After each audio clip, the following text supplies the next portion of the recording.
Hey everyone, welcome to another episode of Remnants of Dysfunction. My name is Mark Rockwell. I am joined by Chad Malazzo and special guest Jahvon Diaz. What's up, boys? Woo-hoo. What's up? Another day. Yeah. Let me just say I'm excited. I'm excited right now Jahvon, because I'm getting to meet, and thank God for our technology these days because I'm, 700, 800 miles away from you guys, and I get to meet my future, I don't know, what would he be? brother-in-law. Yeah, Brother-in-law? Is that right? No, it's one of no, those. not brother-in-law, Mark. It'd be What? nephew. He'd be my nephew, right?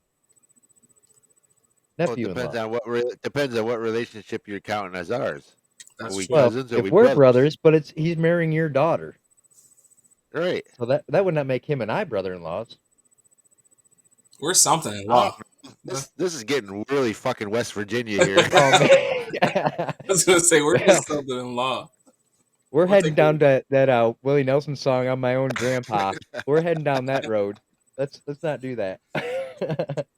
But no, let's just say you will be related. but I'm excited that I wish we could meet in person for the first time. But I'm glad we're doing it before I officiate your wedding. Yeah, for sure. That's kind of cool. Did you know I was supposed to officiate your wedding? Right?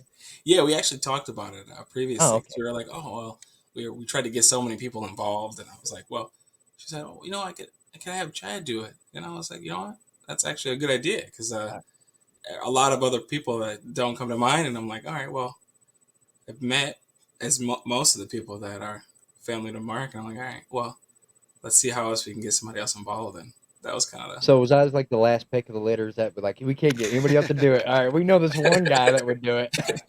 We know this one guy that'll do it. well, she mentioned that she was like, oh, he came by for a previous funeral, and then I wasn't able to go at the time. She was like, oh, I didn't get to meet him, and I was like, oh, you know what? I got it in the back of my mind. Maybe at some point this is how we can get him, and that's something big enough that we know. You're like, oh yeah, we can get somebody down here. So Man, and that hurts my heart too because I wish I was more involved with family.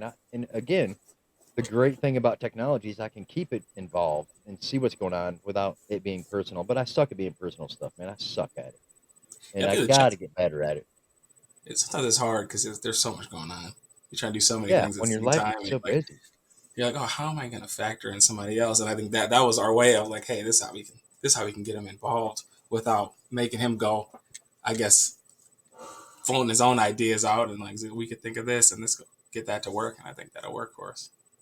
Well, it's a huge Well, honor, and I'm life excited. just gets crazy sometimes. Yeah, You know, I mean, yeah, Man, for shit, fast. you guys are my kids, and I barely fucking talk to you a whole lot. You sure. know, I mean, message here and there and whatnot, but Yeah, Well, there's one thing that everybody in our family knows, and just because I'm not there around, but if anybody ever needs anything, I'm the one they can call. And besides Mark and stuff like that, like it don't matter where I'm at in life. Like I will drop a hat for my family, or drop anything in a hat for my family, and without a doubt, no matter how long we've there's one talked or how thing. long we've seen each other, I'd There's be one there. thing that everybody knows about this family is Chad and I are the most sane.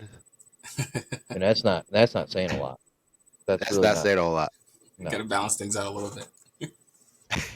What's balance? Mark can spin We'll a take ball on his finger. Does that balance? Because that's listen, we'll take what we can get. that's right. That's right. But So so give I'm us a excited. little bio there, J Bones. Yeah, Let's hear yeah, it, buddy. yeah. Let's hear about you. Let me judge you. I'll see. I mean, I'm pretty busy these days, but if I'm not here trying to figure out what I could do family wise, then I'm at work behind my desk trying to make new things, build new buildings, and design new spaces. So that's So what pretty do you much what I'm do? doing every day. I work in an architecture firm, Nice. so I'm pretty much the guy that people are like, those assholes sit behind their desk in the AC. Yeah, You that's mean me. those guys? Are you talking about people like me, the builder, that are like, Well, who the hell thought this could work? they just turn around and they say, oh, This don't work. which one of these bastards put this together and thought, you know what, I like it though. And then, well, we kind of, we get a couple fingers pointed at us, but yeah, Yeah. You see, that'd be the way to go. You know, you get Javon to draw it up, and you build it. There's a Well, I'm fucking actually business getting right ready there, to. baby. I was telling Mark earlier, I'm getting ready to do. I want to build barn dominiums, But I like doing unique, crazy stuff, like the stuff that I build and design. Like one of the things that my Yeah, company's so good and known for is it's different. Like we do different things, and so I want to build barn dominiums, but I want my floor plan on the inside to be really crazy. I'm talking like secret doors, secret, yeah, just weird stuff, weird yeah. stuff. So I might have to Yeah, get in there's touch with always a you lot on of that. opportunity. Yeah, there's definitely always a lot of opportunity to try to fit things in. Find there's always those little quirky things that people kind of fit into their house, like the tucked away pantry behind the kitchen and Yeah. little random things like that that kind of spark interest. But Well, getting what more. got you into going down that avenue? So actually, my father grew up in Barbados, and he was a carpenter. His father Oh, was a carpenter, and so my brother worked in construction. He was kind of the he's the smart one, huh, Mark? main construction manager on the job, and then I kind of slowly started to realize like, oh well, I started off wanting to be an actor because I always Oh, kind of nice. had that ability to kind of speak with people. I'm kind of up in people's face. I used to be on stage, and then I kind of got to a point they were like, hey, because I wasn't fully involved in speaking to people, and they're like, oh, you got to go speak to 3 people by yourself, and I was like, I don't think I can do that right now. And I was like, I got to switch gears, and I thought, you know what, I can. So think about my family, think about what other people do. My sister is a plumbing engineer. Her husband's an electrical engineer. So I said, you know what, I can go do the thing that kind of puts all that together.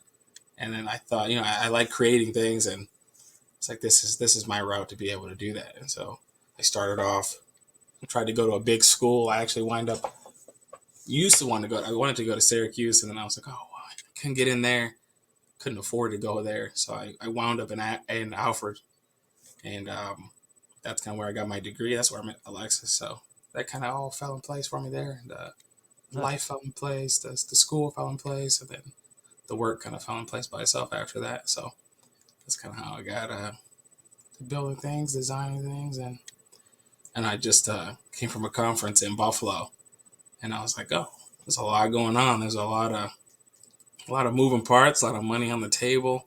Mayor's up there speaking, and I'm kind of like, oh, I didn't expect you to be here. I didn't expect all these people to be here, but here I am, front and center with a smile, and standing outside of a booth trying to represent the company the best I can. But yeah, that's kind of my day to day now. I'm just kind of affordable housing, spending a lot of my time doing things like that. Now Nice. you're talking to way more than 3 people, right? Yeah, that's true. Yeah, I talking to people every day, There, smiling in there was people's a face fucking every plan there, brother. There was a plan day. there.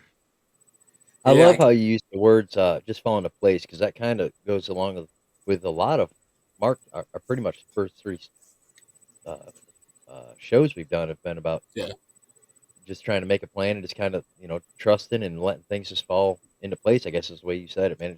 yeah, It's for weird sure. how we can try to do whatever we think we're supposed to do and what we want to do, and sometimes things fall into place. And when they don't, and you're in that stagnant time, is where it gets real dark.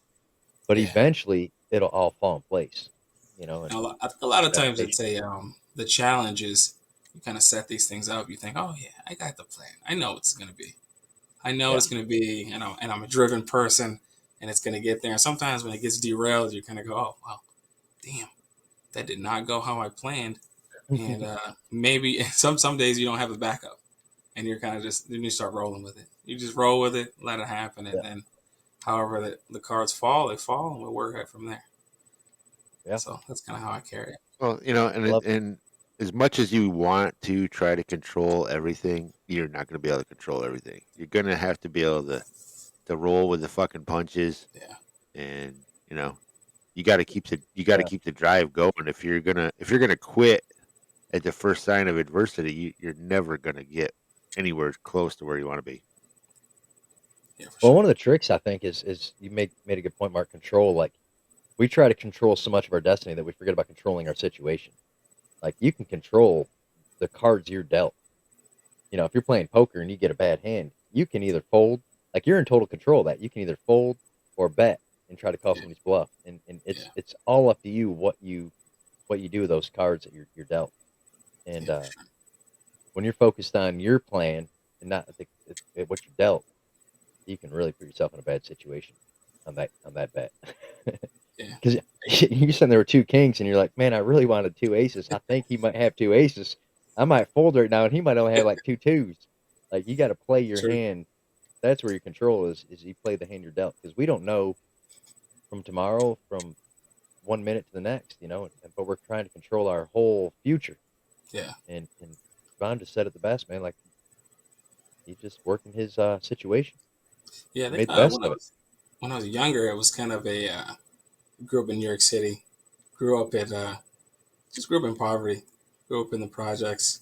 A lot of stereotypical things that people talk about. Whether there's the guns, there's the violence, there's the drugs, there's all those things. And I think a lot of times I just never fit in to the scene, and so I kind of always felt like an outcast in an environment like that. And I know a lot of people kind of they push these stigmas on you, these ideas on you about what you're supposed to be, and I just never felt like that was for me.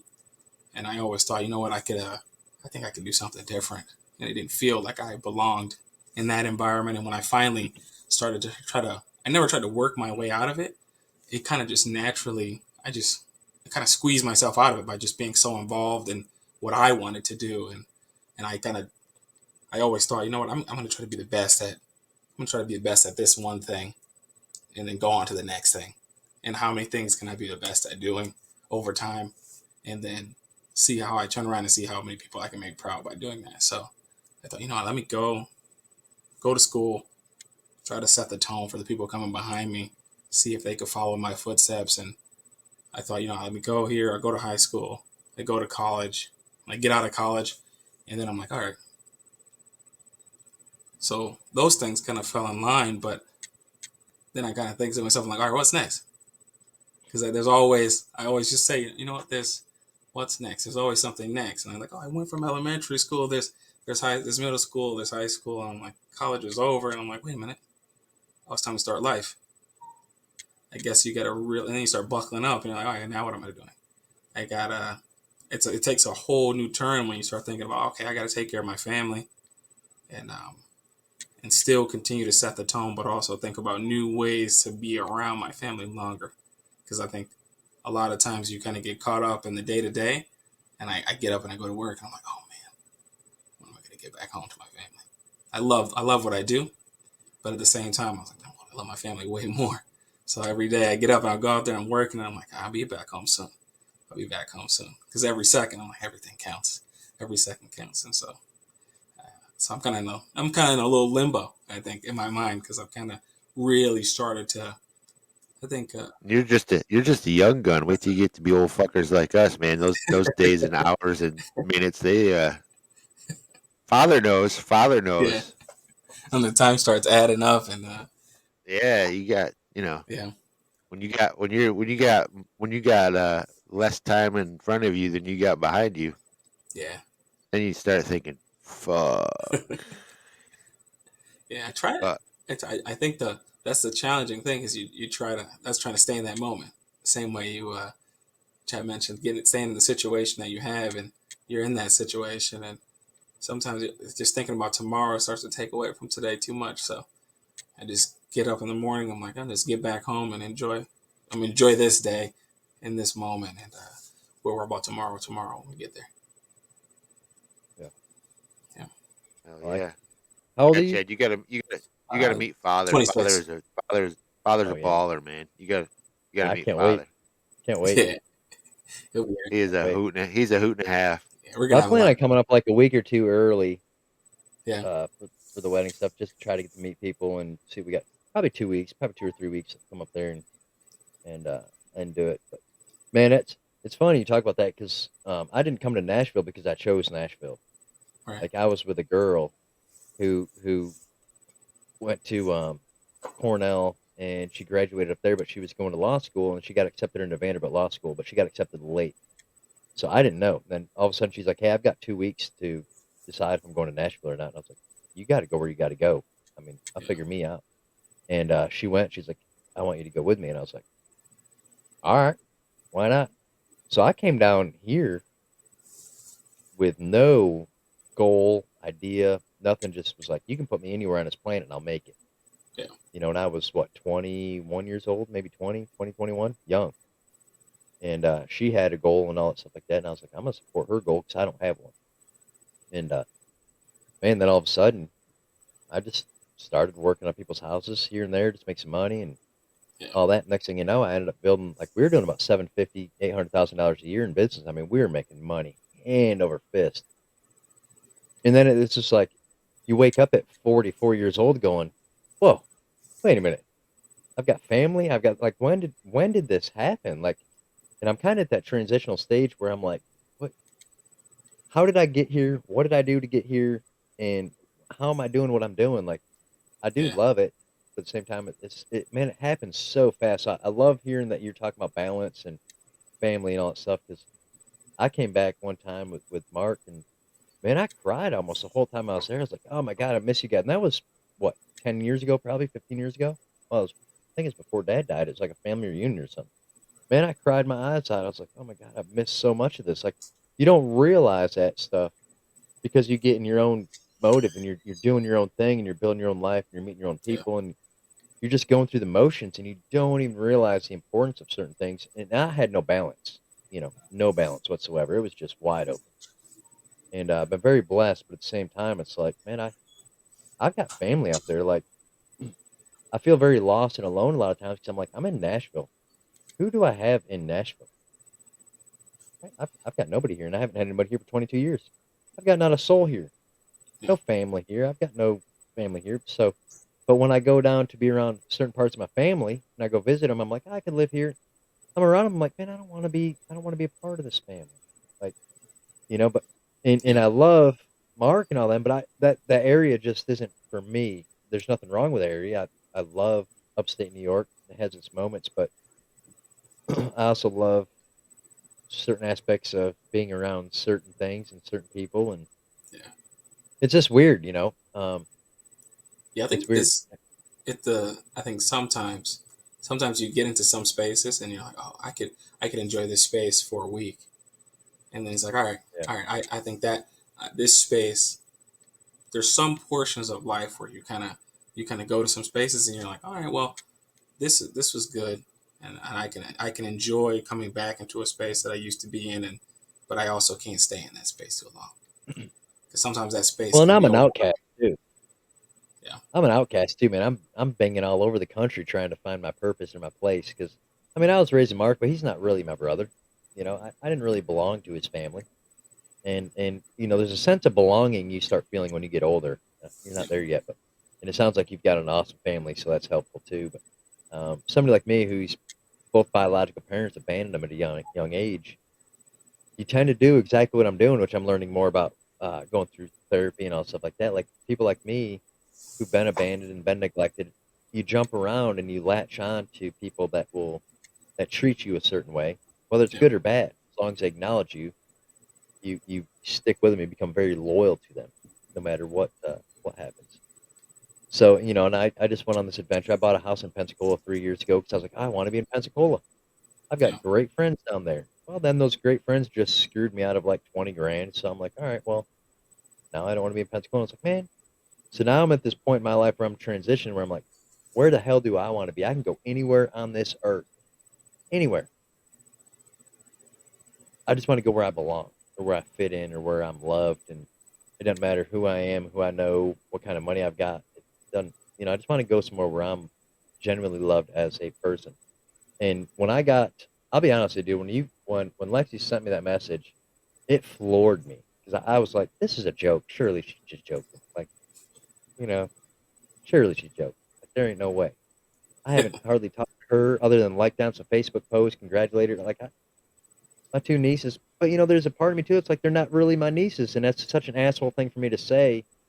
But it's like I've got no purpose or belonging anywhere. It's like I'm at a point in my life, man. I'll be honest with you, and you might be able to relate to this at some point in yours. I don't know. I'm gonna touch on it though, and you let me know. I feel like Yeah. I'm fake. I feel like I'm a fake to everybody. I fake a smile, fake a happiness. I'm a fake family member. I raised a kid that's not mine, and I'm a fake dad. And it's just so I'm hitting this rock wall in my life that all of a sudden's hitting at 43, 44 years old. That's just like bam. I need to not care or worry about how I feel to anybody else's life. I need to find my own purpose in my heart, and I think all those other things will fall into place. But Yeah, I'm so miserable and so not content being on this earth because I don't belong that I'm not even giving myself the opportunity to belong. Does that make sense? yeah, Like no, it does. I'm not anywhere to belong, and I appreciate things more than most, like because of that, I think. So, Yeah. I think like the when best way. we'll go Sorry. back to Ashley, she Yeah, just real quick, we when she asked me to help her out with school books, man, I was like, oh, I can help my niece because I love to feel helpful and feel needed. Like, man, yeah, that's a good thing and a bad thing for me. And so I helped her out and all stuff, and it just kind of went about the wayside, and I don't know if it made a difference in her life or not. And so when I got asked for that, I was like, damn, surely it's a joke. I think I even said that to you, Mark. I'm like, was she joking? Like, was that real? And it's real. I was like, oh man, that's such an honor. Like, I'm a piece of crap uncle, but it was the timing was so important that it was great. It is a lot of purpose given opportunity, and I needed that in my life, and I don't know if she needed it in hers. It sounds like it, but I appreciate it from both you guys. So I'll let you yeah, no problem. I think elaborate.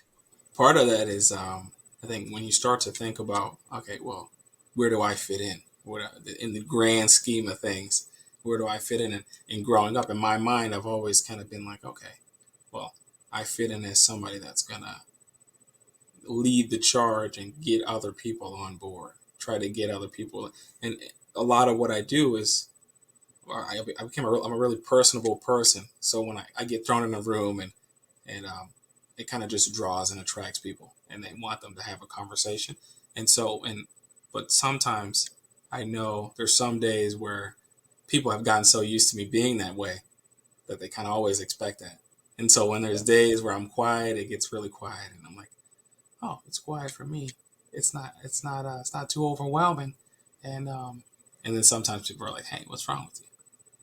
Hey, what's wrong with you? And so I think when it comes to trying to find a place where you fit in, and when I met Alexis, I was I was kind of I was like leading the charge on, hey, I'm gonna do this, and this, and everything is fast paced. Everything was really fast for me, and when I met her, I was like, okay, this I can slow down. I guess I don't have to always be at the front of the train trying to just run everybody right off the rails because I'm trying to get everything in order at once as fast as possible. And so the moment that I start to slow down and I start to look around and I'm like, okay, well, I start thinking about the things that are important to me and important the things that, how I affect everybody else that I'm around. And so I think part of trying to include more people in what we were doing was kind of like, hey, well, I'm really close to Mark. See him all the time. I kind of just like that's. I just think of him like he's my father. So I turn and I'm like, well, I'm.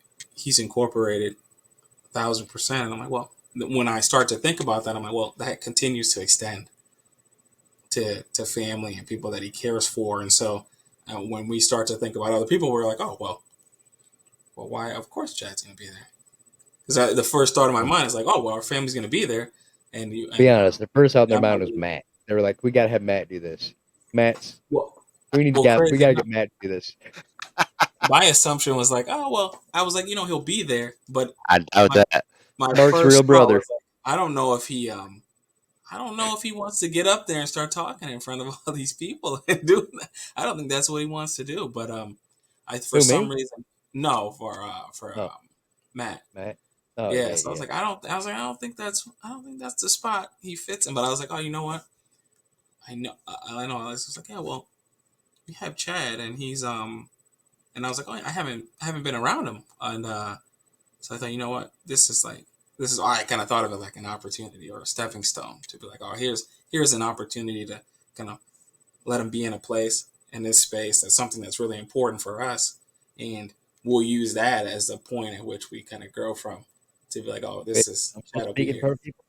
No, you So didn't say that. I thought I was just officiating like a little wedding, like maybe two or three of us, and I could say something.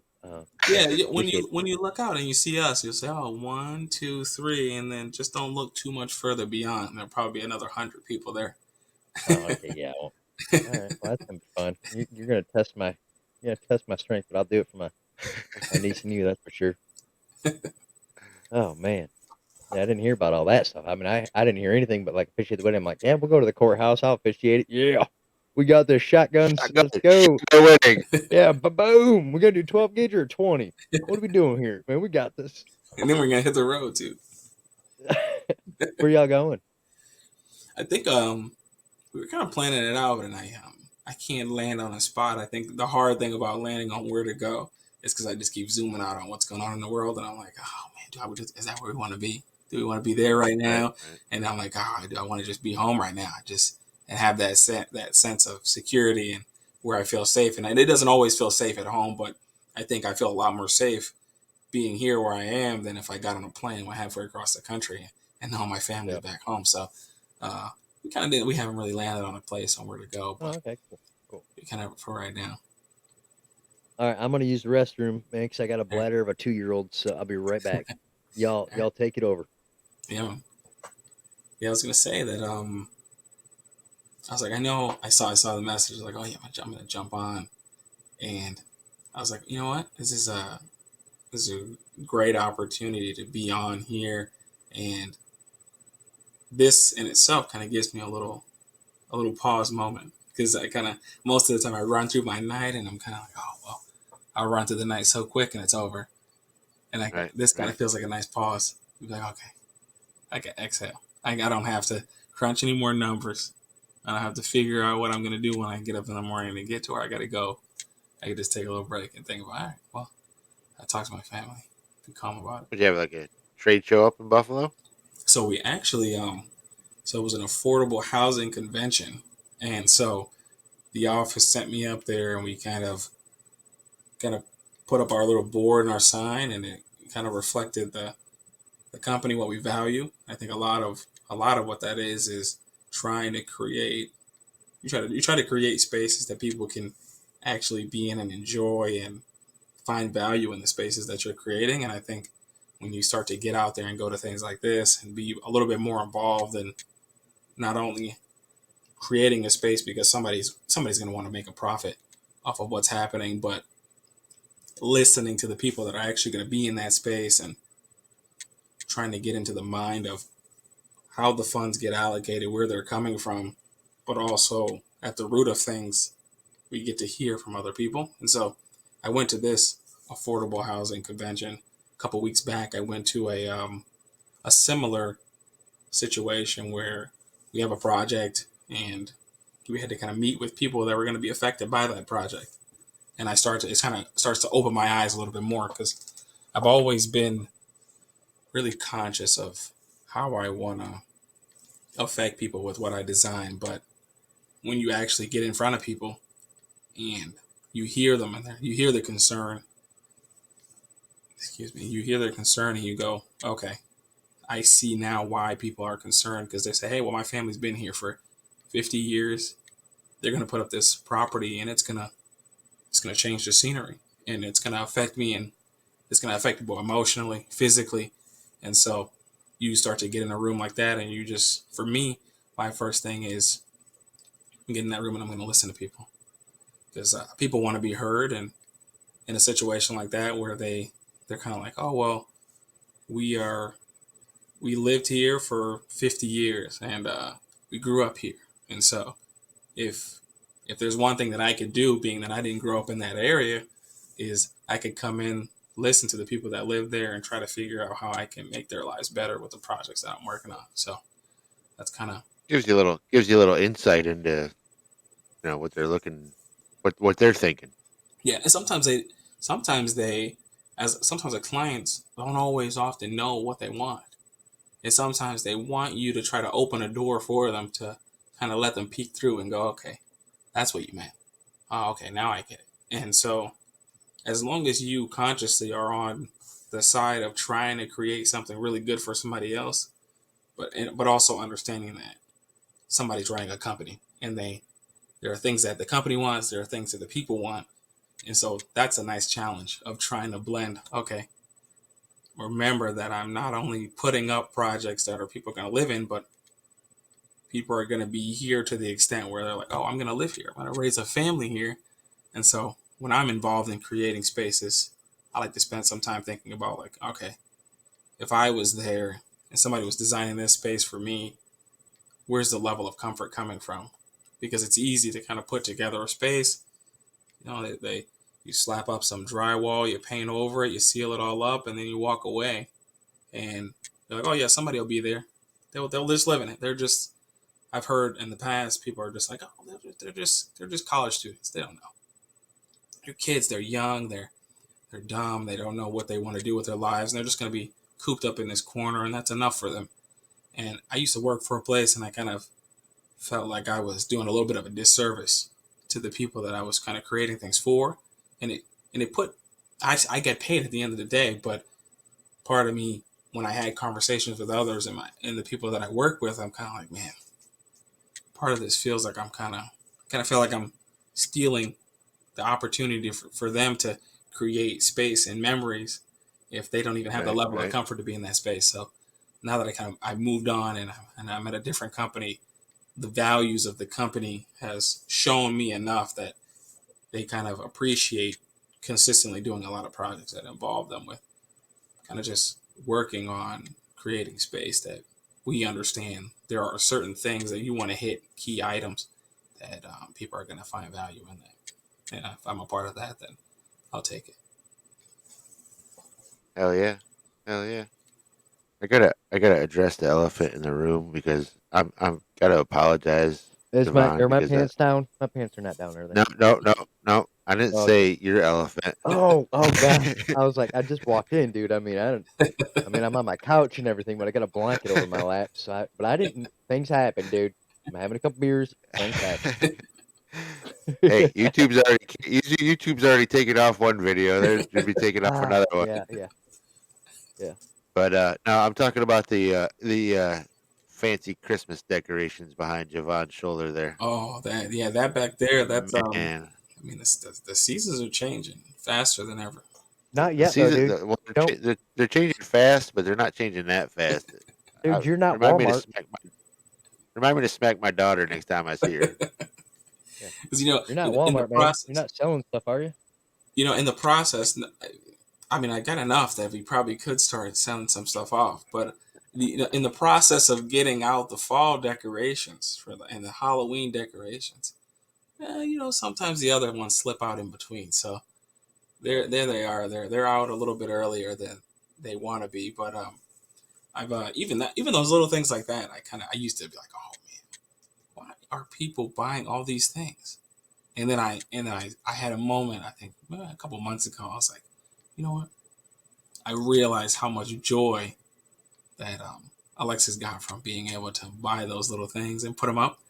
And I was like, oh, okay, now I get it. Even if I don't find as much value in buying all those things, I can have at least I can still have an appreciation for somebody else feeling like, oh, this is what's going to bring me joy. And if that's bringing you joy, then that's going to bring me joy. So even if I'm not on board with all these people filling up the stores and they got people going crazy buying all these things that they want, I just appreciate it from the standpoint that she's enjoying it. So I just go along and I enjoy it too. Well, it's cool because she probably loves the fact that she can buy them. I Yeah, mean, we all grew up in poverty. You know, yeah, barely getting by. I mean, Mark did, you did, I did. Uh, Lexi probably it's didn't have everything she wanted when she was younger. She's pretty spoiled, but probably not to the magnitude that based on other kids these right days when you look around. Yeah, wouldn't have had. yeah, You know, but she definitely never went without love. But when you're a kid, you don't want love. You want toys and you want gifts and you want things and yeah, so we do a lot of that. As you get older, we do a lot of things. Like I buy stuff to this day. Like I couldn't. Well, I do it for my kid that I raised. I mean, I buy him things that are like I would never buy that for myself. Even if I was a yeah, kid, I would have bought that for myself. But I know like how important it is to him to have it. yeah, Mark, remember when that shark thing came out with the helium? There's like that floating shark. There's like a movie came out, the shark or something like that. Man, we went and bought the tank. We bought the shark. It had the remote on and everything. Flew it all around the house. He wanted that damn thing so bad, and we bought it for him. It was like a $200 kit, man. We bought that thing for him. He flew it like 5 minutes in the house. Was like, all right, that's cool. And then Yeah, never again did that thing ever get flown. I can't tell you how many toys we bought that kid that I didn't get to have when I was a kid. That we yeah, just, I mean, he had Christmas like I always dreamed of. Like there were trees or stuff just billowing out underneath the trees of just junk, man. We'd spend like $2,000 or $3,000 on Christmas because his mom she grew up poor too, and we just kind of we were buying Christmas for ourselves essentially yeah, is what was happening. It's like we didn't have this Christmas, so we're gonna do it for this kid. yeah, And the shit we I think bought, I think dude. a lot of a lot of things or a lot of times and I've noticed because Caden does it every once in a while. It's almost like they want things just to want things. yeah, And we all do, man. And that's what sucks about Amazon is because you attach your credit card to it and you just buy it. And next thing you know, you don't even realize. And next thing you know, it's there. But that's natural. But it's what pisses me off about the whole thing is we buy things that we don't want or need, yeah, other than we were told that we wanted them or we were told that we need them, but we didn't need any of it. Like going back, I wouldn't have bought him half the crap. I would have taken vacations with him. I would have, and when we got older and he started not, he was at that transitional age where he didn't really want toys, but he kind of wanted big toys, but not really like figures and stuff. We right, started not really doing Christmas and started doing vacations. And man, looking back now, the memories we have going on cruises and going to the beach during Christmas time and the money we spent instead of toys that he didn't ever play with.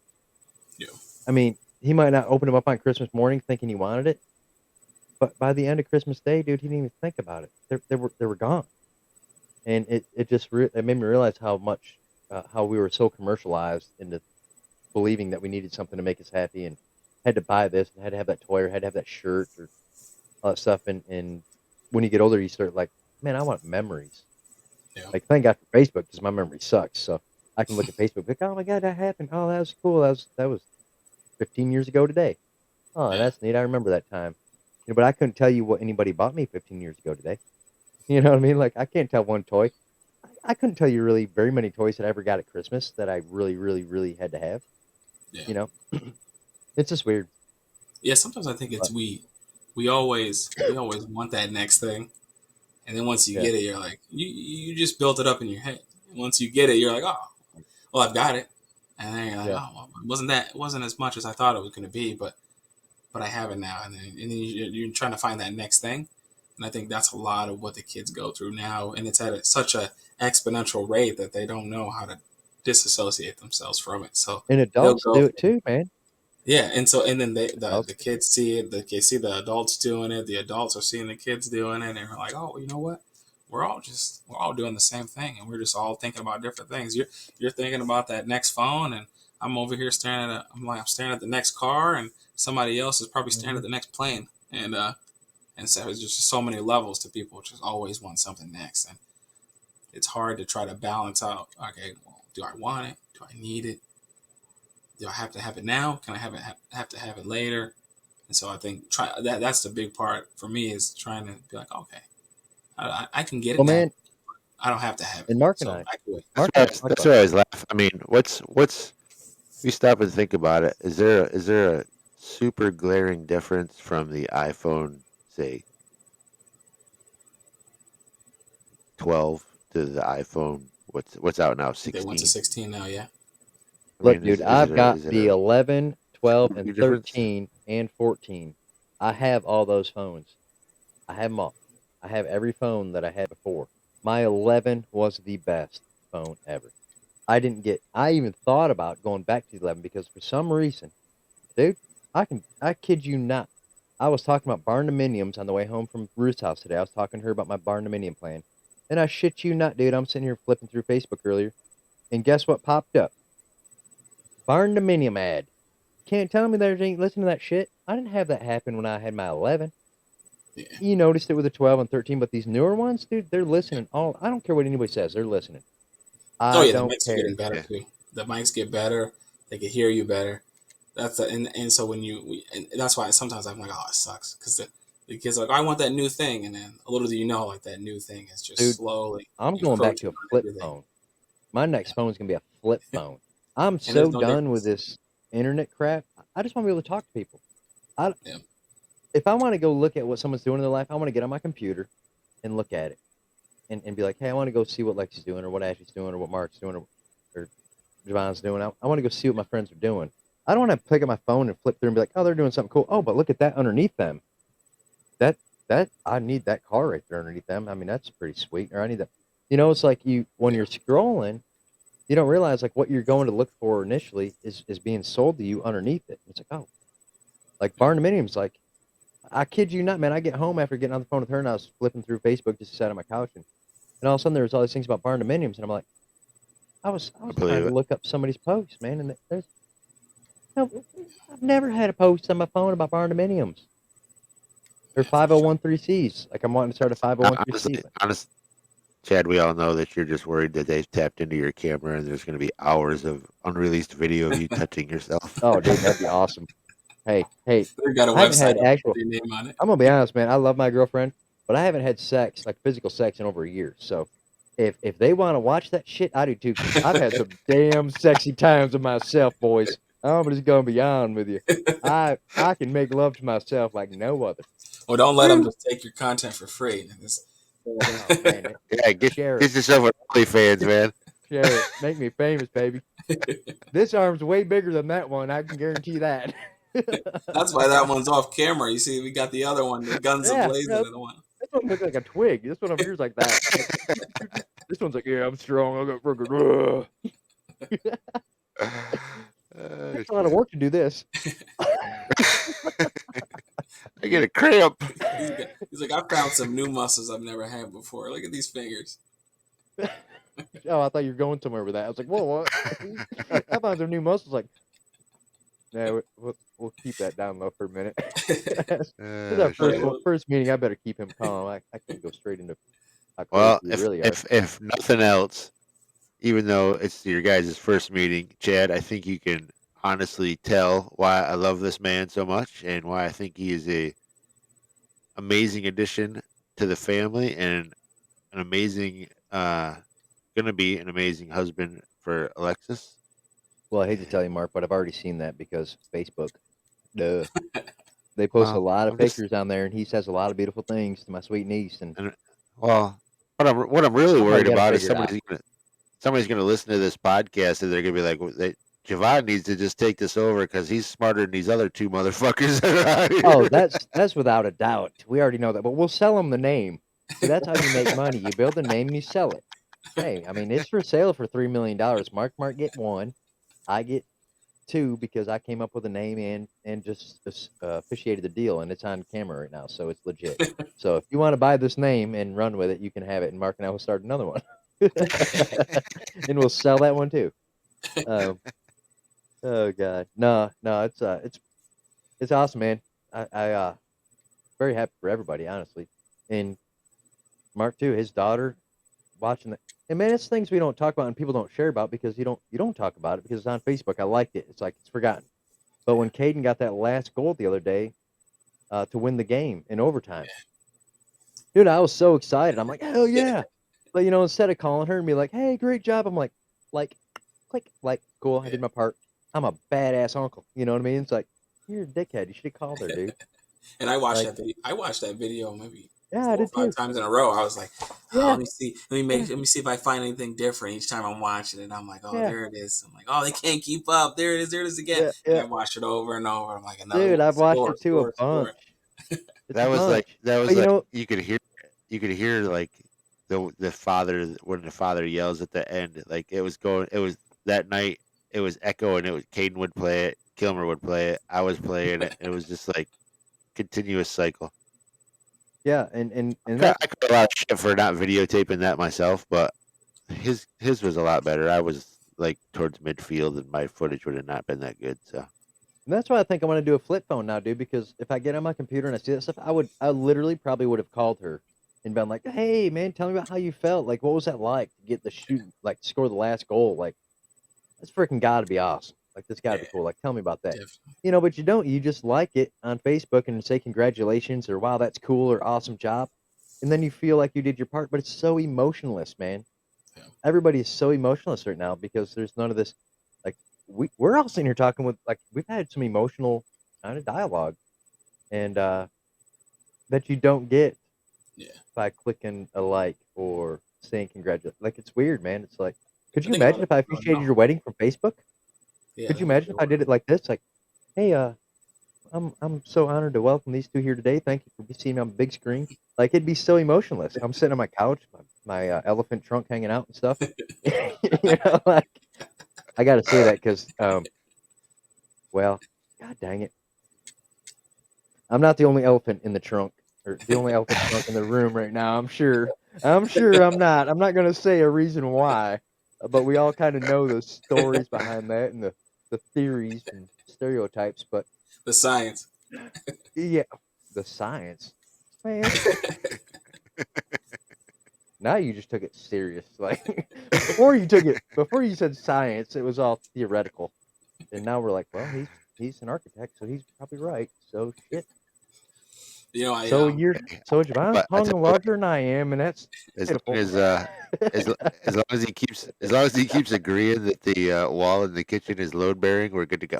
yeah, I Yeah. can keep running with that. We don't Well, it want to. is load bearing, but you also know you can put an LVL in there and be done with it. You could take it out. But then again, as I Yeah, always but say, this is not an option. We just want to keep Not an option things. for you. Yeah, we you know, I start to think about how much we like it the way it is, and and others want the kitchen to expand into new horizons, and I often turn and I say, well, Hey, look, just can't do that right look. now. We all know that wall can be removed, but we all know we ain't removing that fucking wall. Listen, we So, got a lot of stuff. We got a lot of other things to do. We got a lot of other things on the schedule. We just can't be removing the walls, even though you could probably do that pretty quickly. But that's not the point. it's not the point. So what you need to do is just drop a plan with that wall being moved and let Mark just stick it, like make a big 3x3, and he can put it on the backsplash behind the sink and be like, "There you go, baby. That's Just could keep looking at that." That's what it could have been, and it's Yeah, not. that But just that's what just it keep could be. looking. Just keep looking. So Yeah. I'll take it. Well, and there's also a painting part of on me there. too that doesn't want to remove that wall in the house because that is my childhood house. That really is. That's where I grew up. I don't like the fact that y'all changed the bathroom around. To be honest with you, I hated that y'all did that. So it's like now you want to blow out walls and stuff. It's like, hey man, I'll tell you what. Why don't y'all just take a piece of the property over there where them trailers are and build your house the way you want to, and leave that son of a bitch alone. You know what I mean? It's so weird, man. I don't know. Yeah, I I think also probably would have sold that house from the get go myself. I'm so Ruth and I were talking about that the other day because we were talking about her mom getting ready to pass, and then we were talking about Mark, and I was like, and we're gonna get pretty serious here, Mark, for a minute. I hope you don't mind, but I'll be honest, we were talking about that wall removing, and I was kind of upset by it, by her even wanting to entertain tearing out walls, because I'm like, look, Mark's mom died in that house. His dad essentially died in that house. I mean, the last few days of Dad's life, he was in that house, and it's like he had both parents die in that house. You do one of two things: you either leave the house the way it is and just keep it your parents' home, or you sell it and create your own new memories and your own better memories and your own stuff somewhere else. And you turn that because me, I'm looking at things like, dude, if both my parents died in that house, I'd have burned that fucker to the ground. To be honest with you, I wouldn't want to see that some bitch standing up. But if I didn't burn it to the ground, I damn sure would never want to change it. But I also don't know if I'd want to be in there. Like it's weird, man. And I think about that a lot. And I think about you and your situation. And I think if you would have had the opportunity, if you were in a different situation, I don't know if you would have really kept that house, Mark. There's a lot of bad stuff that happened in the house, honestly. I mean, not a lot. I mean, we had good memories outside of the house and good lives and stuff, but we're just talking out loud right There's now. there's been days that I've wondered if this place has been a something that's held me back. And I would say 100%. And like Ruth said the other day, because we were talking about it, and she's like, "Well, look, my dad died in my mom's house." She's like, "And I hate staying at my mom's house." And she's like, "When my mom dies," she goes, "I don't ever want to set foot in that house again." I'm like, "Well, what are you gonna do?" She's got a house of like 17 acres, and your brother's acres, 10 acres adjoin the property behind it. And she's like, "I don't want nothing to do with it." And most people don't, honestly. And that's kind of the hard truth. And but I feel like I think for me personally, and I hope nobody can hear me on this because we're just speaking out loud. Somebody might watch it, and Kelly should understand and respect my thoughts on it, my feelings on it. Is when you've got somebody that's just kind of acquired a house, it's easy for her to say, "Let me take this wall out, let me take that wall." It's very easy for that person to say that because it's not their childhood home, and they didn't have their mom die in it, they didn't have their dad die in it. Like it'd be so easy for me to be like, Ruth, let me go into your mom's house now that she's dead. Let me blow this wall out. Let me blow that wall out. And it's like you could never do that. I don't see how I personally just in my mind don't know how somebody could not be really conscious of what you want in your house because your memories and your tragedies and your happiness and everything stems from the day you were 5 years old, I guess, right? You guys moved there when you're like 4 or 5. You That's been your everything about your life from 5 years old. And they haven't been good, just being honest. I mean, they haven't been good. I mean, you've said it I know. yourself. Like the only memory you have from your mom was having her dragged out of that house. But how you can sleep in that house with that being your only memory? I don't know how you walk outside every day and don't have that just replay in your head every day. Like I don't know, and it might. I mean, does it? Well, there's a lot of times. For the longest time, I couldn't even like go into Caden's room because that's the room I was in when they took her body out of the house. So, See, and and I still don't like to spend a whole lot of time in there. that's hard for me. Like it's hard for me to comprehend how that. But on the other hand, it's also the last place I saw my mother alive. Right, So, right. I like to think of it like, well, someone else has come into this space, and everyone's always trying to make something of their own. And I think when I start to look at the space, and from when I first got there, it's like 7 years ago when I first seen it, and I was like, well, I just think of it at face value for what I've seen, and the way I know that other people have experienced this same space, and they've kind of had their moment in that space, and they enjoyed what the space was, and some days aren't good, some days are really bad, and some days are some days you come home like after that game, and you're like, oh well, after that game, she got that winning goal, we went home to that house. That's the house we went home to, and so I think when the reflection of what has happened in the past, sometimes the beauty of it is that now someone else is using that space. And so I understand when you say, oh, well, don't take out that wall and don't break that down, because that's kind of that originating space that we've had. And there's other times where like there's those other little new moments where you're like, oh well, that's that little space that we kind of carved out that we had in our moment in time where we've been here.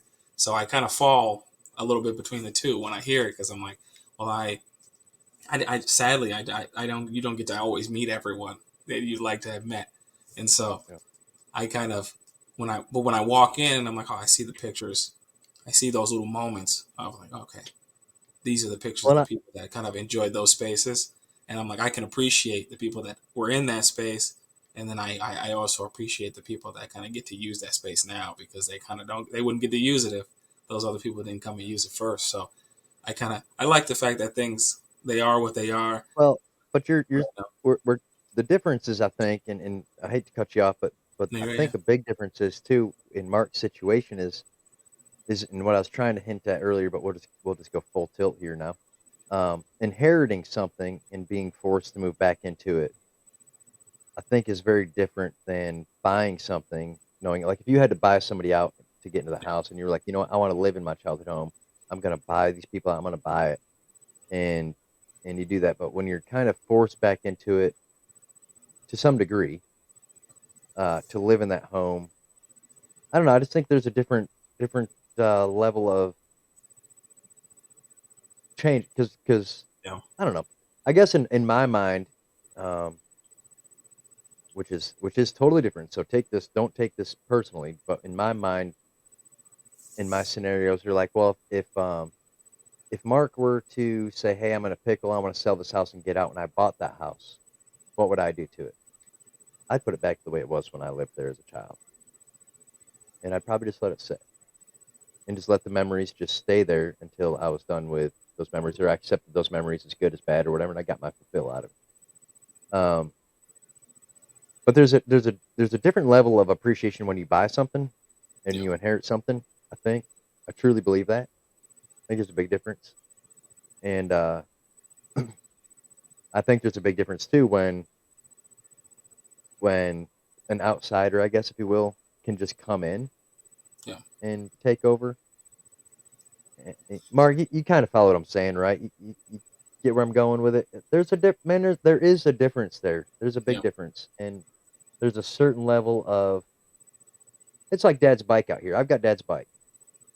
Mm. Mark was getting ready to sell it. I didn't want it being sold, so it just so happened I got the bike back. I haven't changed one thing on that bike. In fact, I've never even emptied out the damn saddlebags on that bike. Anything that Dad dropped in that bike, anything, piece of gum, anything, a lighter, it's still in that saddlebag on that bike. Yeah. The only thing I take off that bike and put back on it in any kind of way, shape, or form is the windscreen. It barely gets ridden. It's wiped down right now. I spent an hour and a half the other day wiping it down. Sits in a garage. It's plugged into a thing, but I could never, because I inherited it. It was his bike. It's my dad's bike. That's the way he bought it, and we put the things on it that he wanted on it. We put the saddlebags on it. We put the backrest on it. I just, if I were to bought it, if I would have bought it from somebody, I'd be like, all right, well, that's my bike. I bought it. I'm going to change this just and make it my own. But that was Dad's bike and his last memory, so I'm going to keep it like that until one of the family members wants it. Once I find a family member that wants that bike, I'll ship it to them. As long as I know that that family member will not sell it, they keep it in the family because that's the only thing I have of Rodney Rockwell that had any great memory of mine with him as far as in the most recent past. You know, like his last memories of him and I were I'm on the back of that motorcycle. We were riding around. I made him buy that motorcycle and he cussed me upside down the other. Like I forced him to buy that motorcycle. And when he bought that motorcycle, it was one of our greatest joys to go riding around. Like he thanked me 100 times for buying him that motorcycle. So the fact that I have it back here now is amazing. And and it's not going anywhere. I want it to go to a family member. And I was actually thinking about the other day. I was like, I'm never going to ride this bike. It needs to be ridden. I mean, I might tool around with it in the streets here and there, but I'm never going to actually get out and ride it. Yeah. But it's kind of more like an heirloom. Like, you know, if I'll put it in a living room of my house, but I'd love to give it to a family member someday that I think would enjoy riding it. It needs to be ridden. Dad wants it ridden. I just can't ride it because it's really emotional if I ride it. Uh, but I didn't want it to not be in the family. And I'm Yeah. just like, all right, well, who do I transition this down to? You know, so it's weird that we're talking about the bike right now because it's really been on my heart a lot lately. And I don't know, it's cool, Yeah. No, cool I thing. get you. Yeah. Sometimes it's hard. It's hard. It's But a Mark, little daunting. let's give Mark an. Have you been able to? Did you have grandparents that passed or anything, Jahvon? No, I haven't. No. Okay. No. So you. All right. So Mark. So what we just talked about there for a second, you kind of your face just kind of went. So Just listening. will you share a little bit of like the feelings on stuff like that, like it being inherited and like you kind of had to move back to the house and how'd that feel? Like that was it good? Was it bad? Was it exciting? Was it sad? Like let's just go into the feelings on that. Because a lot of people have Well, to move into I their mean, parents' house. I have, I really, I didn't want it to be sold. Kind of like you with the bike. Didn't want it to be sold. And there's been challenges since we moved in here. I mean, you know, the house is old, Very well, yeah. so there's the upkeep of the house and whatnot. So, and I don't mind. I mean, the bathroom being changed. I guess that's not that big of a deal to me, but I don't know. It's just weird. See, Mark, this is what I love about this is where I want to get to these podcasts is I want you to use this for you to express yourself because you started there for a minute, you got going, and then all of a sudden you just kind of shut down. and I think you're about like 90% of the viewers that we're gonna have on here that Well, I wasn't really sure what. I mean, it's nice to have, like I said, but there's days that I have felt that maybe it's held me back from doing other things. well, is there do you ever do you feel like it's truly yours? Like yours? There's days I've really, I have lived honestly, and I posted on Facebook not too long ago about it, but I have lived so much of my life thinking about my mom passing, and then when dad passed, and I've lived a lot of life with a lot of sadness, Yeah. and I have recently been trying to let that shit go because I spent a lot of time trying to, even when dad was alive, I spent a lot of time trying to get his approval. And then I spent a lot of time after he was gone thinking that I was still going to get his approval, even though I knew I would never get his approval after he was gone. Yeah, which is so weird because when we were down here and Dad took his journey down here, which was tough for me. It was so tough for me. Um, for you guys, it was tough for me for you and Matt because he didn't need to be with me. He shouldn't have been with me. I mean, I've been honest with you about that from day one. He shouldn't have been with me, but he wanted to get the best help, and there's either Nashville or Texas. And fortunately, I was in a position I could have gone to either with him, so he wasn't alone. But he chose Nashville because it was easier route, and it's not. He shouldn't have been with his. Well, like he told me when I went to try to borrow money for school books, he's like, "I did my job raising you. You need to go ask your mom and dad." Like he did his job raising me, and that was it. Um, but we're getting kind of off topic here, and I want to get back to the house thing and the emotional part of that. Just because there was so much sadness there, and you move back into the thing that was so sad for you for so many years. You know, before Dad even passed, that house was a sad memory. I think to get you back in the realm of kind of talk about the house. I guess in my mind, I'm kind of thinking, oh, what do you do now to try to build the new memories of what that could be? Because you understand the past and you understand Well, what you've been through, and then you try to figure out, well, how are we gonna, how do I move into that new space, and in order to fill, in order to take some of those spaces and move into others, you create something new. So well, and let me that's give my outside in because there's about how long have you and Lexi been together? 7 years now. Okay, so there's many years prior to that just could be.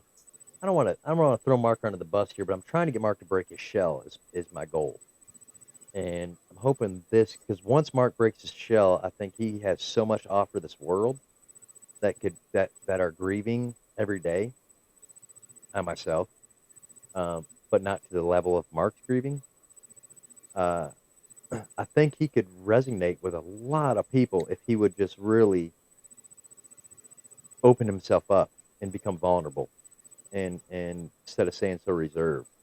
So I'm not trying to break Mark. I'm just trying to challenge him to think about certain things that I've seen, if that makes sense. 'Cause I'm always trying to break Mark. I call him up with all my problems and this, that, and the other, and he's always so even keeled, but and very helpful.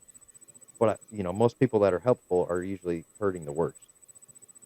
Um, Well, you got to remember that's something I've dealt with since 5 years old. So I've become that's my point. very well versed in stuffing it down and letting it roll. Mark's the only person, and I've met a lot of people, and Mark's the only person I've met that has so much potential to do certain things, but he makes all the excuses in the world to hold himself back. And we've tried, and I've been supportive financially and emotionally and everything for any kind of an endeavor you went on. But but there's I guess for myself, Mark, one of my questions to you would be honestly, this, and I'm not trying to dog fuck you here. I promise you, I'm not really trying to put you down or anything. It's just I'm trying to get understanding for myself, but I think you could really shed light on it. Is like if you think back, to the trailer and living in a WeGo and dad helping out with this and dad helping out with that, dad helping out with cars and this, that, and the other. Like he was really kind of your lifeline financially to some degree. And he was a lot of our lifelines, dude. He helped us all, and there's nothing bad about that at all. But there comes a point when you buy a car for yourself, like when you bought your car, and then the fucking thing gets smacked by somebody in the parking lot a couple days later. It's like shit. But when you have stuff given to you or you inherit things like that, it doesn't have as much meaning as when you work your ass off for it and you get it. You know, Charlie Raines, when he gave me that 2004 F-150, beautiful truck, and he just gave it to me, I was like, oh my God, I've never had anything given to me like this before. I didn't appreciate as much as I did when I went and bought a different truck on my own. It's like I bought this on my own. I took better care of it. I respected it more. And it was my identity. It was more like, all right, this is who I am. This is what I work for.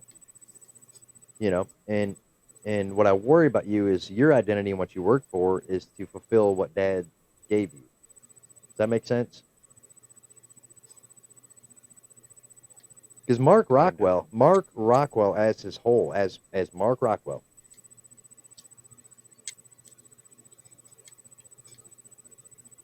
Doesn't exist. well, you're living other people's dreams and other people's lives. You know what I mean? And you're not that type of person. So I could see a big conflict. And Jahvon, you might relate to this too in some part of Yeah. your family life too. And I'm not trying to attack you at all, Mark. I know it probably seems that way. Um, but I've always wanted to ask these questions and maybe Javon's made it possible. I don't know. He's got a good spirit, good energy. I mean, I can feel his energy from this thing. I mean, he's a loving son bitch right there. I something I Um, think I get even when I think about Mark, I my the thing is I know you probably see it differently because you've known him so much longer. But when I grew up in a space where the family that I had in my house didn't really extend beyond, even though I had more family. I had a lot of people that I didn't really engage with. I've engaged with him a lot more than people that I've known for my entire life. And so even I know when you say like, oh, he's really even keel, and when I get around that, I kind of when I see him, I'm like, oh, that kind of motivates me to kind of center myself, and whether that behavior and those mannerisms come from a place where it's not always been the brightest, that behavior kind of reflects off to other people. And sometimes I think I'm like, oh yeah, well, like even like things, it's the littlest things. Like when I first met him, and Alex was like, oh yeah, he goes out and he hunts. And I was like, I've never known anybody to hunt anything. no, he and don't so hunt. and those things excited me, and I was like, oh, I was like, I didn't touch a gun, anything, and I was like, oh, I freaking love these things. This is awesome.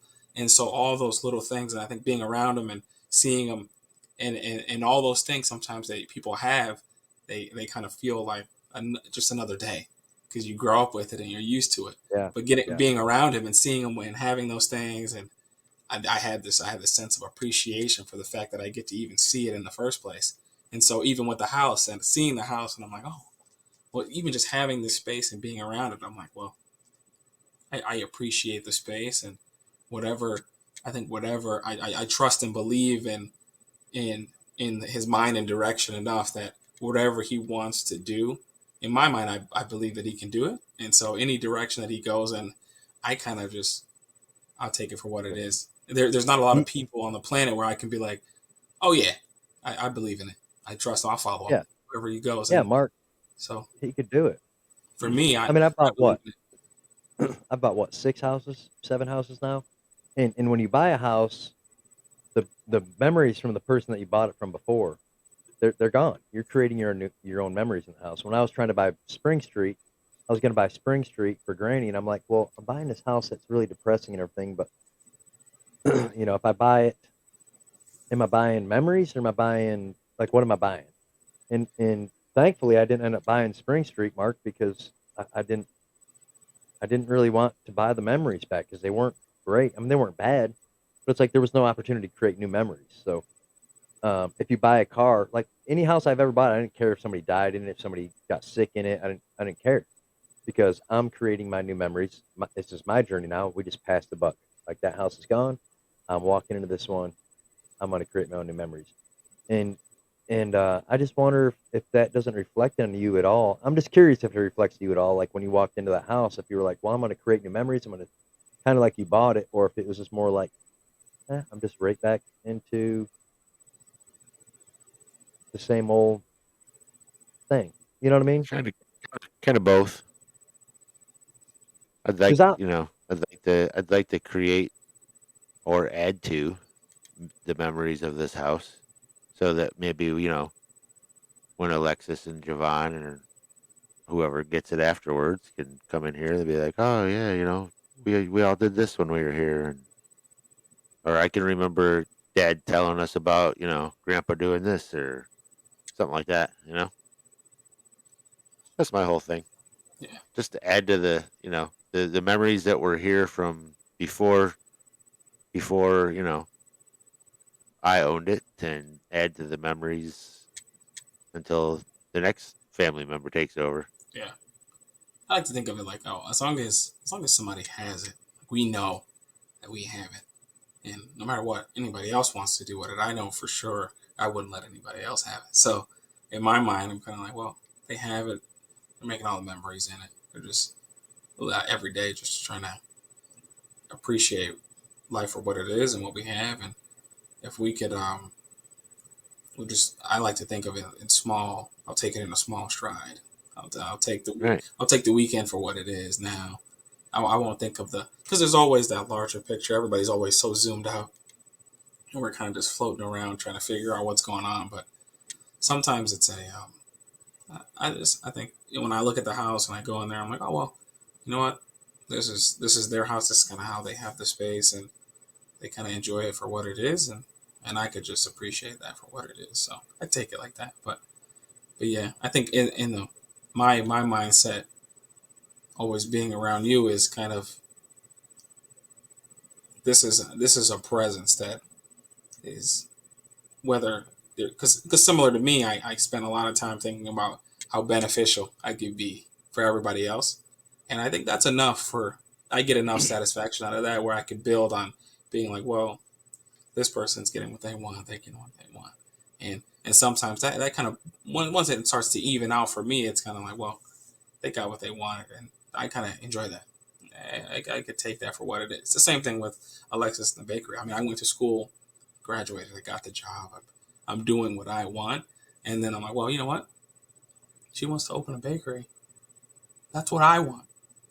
I start to you start to sometimes you have to shift gears. Sometimes you go, well, yeah, I did what I wanted, and I can keep taking that as far as I want. But sometimes you start to put other people's ideas into perspective. You go, okay, well, I got to focus my ideas on that. I want that just as much now. And so I think that's how I kind of think about it. When other people go into new spaces, you get new memories and you start creating them. You start thinking about how your impact is going to start to affect other people. And you start putting yourself even further in front of how can I be as useful to somebody else as possible?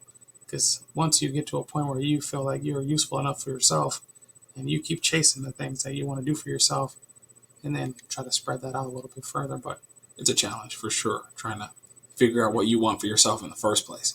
That's a hard thing to do when you wake up and you're like, no, because I mean, 20 years, 30 years, 40 years. I think sometimes in my mind, I'm like, it feels like I've hung out a little bit longer than I've actually been here. But sometimes I'm like, oh, well, I do think about what everyone else wants to do.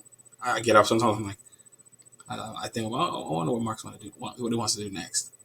And I sometimes I get up and I'm like, oh, well, I'm so hyper focused on everyone having this great level of comfort in their life and what they're doing that sometimes I get up and I'm like, oh, you know what? I wonder if Mark didn't have to go to work today. I wonder what else he'd do. And what else would he go and try to figure out what to do? Because I know he could do a lot of things. And He's I always believe in being able to do thinking stuff, about doing something. making Yeah. things and doing things. I know, like, and sometimes there's other things that get in the way. Like you get up and you're like, oh shit, I gotta go to this place, and these assholes are waiting there expecting me to be here, but I know I could do this. I know I could do this, and I do think about that for everybody. I'm like, oh, I wonder what you want to do. I wonder what you want to do. I know, because I already know that you can do it, and I'm like, and I know that other things get in the way, and sometimes that happens in life. Other things kind of block you out, and you're like, okay, I can't focus on myself today. Today is this person's day. And so Right. I think for me, I kind of like, all right, I got to go find my days. And so I think that's the best thing I could leave here is trying to get out and find your day to try to figure out what you want to do That's for what I you love. today. When Mark started the first one was the Hunt Zone signs business, and I was so excited for you to start that. I was like, man, that's cool, man. Mark's buying a business. He's gonna start it off the rip. He went down there and bought that business, and then it just kind of petered out. But then you were like, you know what, I can make duck calls, and I'm like, dude, hell yeah. And we got you that lathe. You got started on that. Like you have all the things there. You just haven't found that one thing that's just clicked yet, you know, and which I haven't either. So we're both on the same par there. But you've chased these dreams, which is so admirable, man. And one of them's gonna click, but the fact that you keep chasing them is great. But I will tell you that I think about 4 years ago you quit chasing, and I don't know why, don't know what happened, but I don't know if that's about the same time you quit hunting, but you just quit kind of chasing. You quit really turning wood. You kind of quit. You weren't doing duck calls anymore. You weren't. You just kind of about 4 years ago. You just kind of just said, "Fuck." Am I wrong? No, No. Well, let's. no. Well, what can Well, you elaborate on there. that? I did. I have tried a lot of things. Oh, you were painting the helmets there for a bit. Yeah. Well, Yeah. I still paint one of those every once in a while. But I mean, you're I was constantly talking to. I was throwing. talking, You're constantly throwing shit at a wall, and sooner or later one of them's gonna stick, well, which is that's awesome. the thing. There's times when I get tired of throwing the shit at the wall. So Yeah, you run out of you shit. know, yeah, you run out of shit, run out of wall space. Yeah, yeah. But that's right. You just got to tear I down a just, wall and start a new one. and now I get these fucking harebrained ideas and like over winter time I was watching, guys make all this shit out of pallet wood and I thought, well, I got a main line for getting my own pallet wood, so I brought a bunch of pallet wood home, made a bunch of cool things. I thought they were cool. Ended up giving most of it away because Yeah. couldn't get none of it to sell. So I'm like, fuck it. Just not, why have it sit around here doing nothing when somebody else can enjoy it? The most But I gotta motivated pee. I think I've ever seen you be. Hold on. Hold it for 2 seconds. All right. Well, we'll come back to that. He's got P2. Yeah. But man, when he did that hard 25, you were around when he did that Yeah. So, 75, right? yep. 75 hard. Yep. Man, he was on charge. Yeah. He was so fired up. He came down here to Nashville and we worked our asses off, dude. We had so much fun. And I was like, man, why don't you just spend a year down here with me, dude? Just spend a year. Just get out of that town for a minute. Just spend a year here. You and Caden just stay here. I mean, if you want to have, I had a huge house at that time, dude, huge. I had all the room in the world, and they could have stayed there. Could have invited everybody down. And man, we had so much fun making money. And he did the 75 hard, and he got flown out there to them, and then he just kind of he didn't win that challenge, man. He didn't win that challenge, and I Yeah. think he should have won the challenge, honestly, Yeah. because That he was lost super it. He exciting. That should was have a gone on super winning. exciting time, and I was just like, oh Yeah, wow. I was like, this is crazy. And I think for me, it's like I don't think I haven't seen a lot of people get up and go, all right, I'm gonna do this, and I'm gonna follow through. I don't And have I that kind of saw that, and dedication, dude. I was like, oh, this is.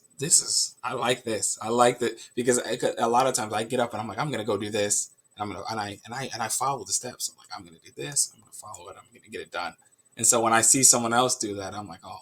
And then he took it to that extent where I was like, wow, this is a whole different ball game of mentally being in a place where you can kind of take charge and fulfill what you set out to do. And I think he did that. And I think maybe part of him maybe he's just looking for that next challenge, and that next Yeah. challenge is sometimes it's hard to figure out what is the challenge, because sometimes you're like I don't really want to be. Some days you don't always want to be tested, but I Yeah. think when he went and Yeah. when he was doing that 75 hard, I think that was a challenge that kind of mentally turn a Dude, new he leaf, knocked it out of the park. and And it was definitely a highlight. You know what's funny? I You know think what's funny is when I was in there taking a piss, I was thinking, what's he gonna say? He's gonna say most motivated he's seen me was doing 75 hard. that's intuition right there, buddy. We could have talked about anything. Fucking knew it. That was the best I've ever seen in your life. That's what I was telling Jahvon. You were down in Nashville too, and dude, you were fired up. Remember, we'd go to the gym. I'd go to the gym. I still pay for gym membership, and I haven't been since. But we'd go to the gym, then we'd go over to Jonathan's and eat, and then we'd come home. But you were in your best place that I've ever seen you mentally and physically, honestly, was then. And I wished you would have stayed. If you would have gave me 1 year, which I begged for you to do, remember? I was like, dude, just stay for a year. Y'all just stay for 1 year. If you would have stayed for 1 year, dude, our lives would be totally different now, both of ours. Because you challenged me and I challenged you. Like we had a good balance, and you have Right. to be around people that move you, man. You have to be around people that move you. If you're not, if you're not around people that are moving you, you're never gonna move.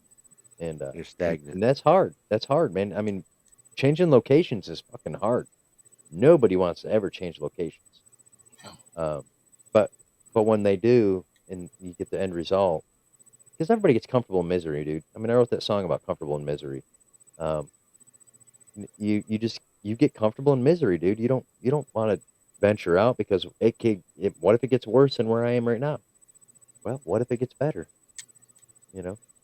But that's when you were in your best place, and I still swear to God that to this day you should have won that fucking challenge, dude. You should have Yeah, won that I challenge, was and I surprised. think you not winning that challenge, it sucked the wind out of your sails. I believe you should have won that, but that was bullshit. I forget who won it. I forget how they did it, but you lost a ton of weight. You got fit. You stuck to it.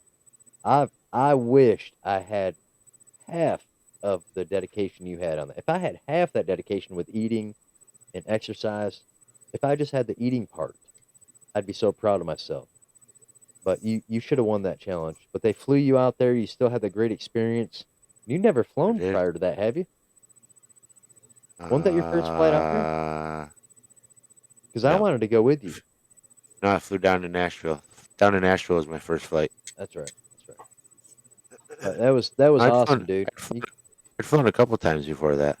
Oh, but But that was yeah, a cool that was that was a cool thing, and not everybody can say they've done that. I mean, you did the that 75 was a hard, and they sweet flew ass you out thing. there. You were in the video, you were in all that stuff, and they missed out on a really good rep for their company. I've honestly toyed with the idea of doing another 75 hard. Really, Yeah. I'd almost do one with you. You know why? Because like you said, not only physically, and that's the thing is 75 hard is not like a weight loss challenge. It's a mental toughness challenge. And I I've not so much not so much since well ever since I got off the antidepressants, I found that working out is like helps me a lot. You know,